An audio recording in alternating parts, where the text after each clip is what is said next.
বৌমা, আমার শরীরটা বেশি খারাপ। কি মা? আমার শরীরটা বেশি খারাপ, আমি একটু শুয়ে থাকতেছি, আমার ডাক দিও না। আচ্ছা যান।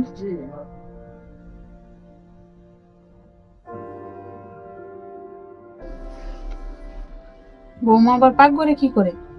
সবকিছু না রান্না করা আছে? বৌমা, বৌমা, কি হয়েছে আম্মা, ডাকতেছেন কেন? আপনি শুয়ে থাকেন। সবকিছু না রান্না করা আছে, তাহলে পাক করে কি করতেছো তুমি?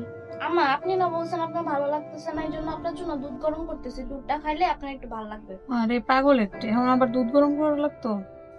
ঘুমিয়ে যেতাম। আম্মা যে কি বলেন না, আর 2টা মিনিট অপেক্ষা করেন, আমি দুধ আনতেছি। সব সম্পর্ক দায়িত্বে নয়, ভালোবাসায় টিকে থাকে। শাশুড়ির কষ্টে বউয়ের যত্ন, আর সেই যত্নেই জন্ম নেয় হাসির মতো মধুর বন্ধন। পরিবার মানে একে অপরের পাশে থাকা।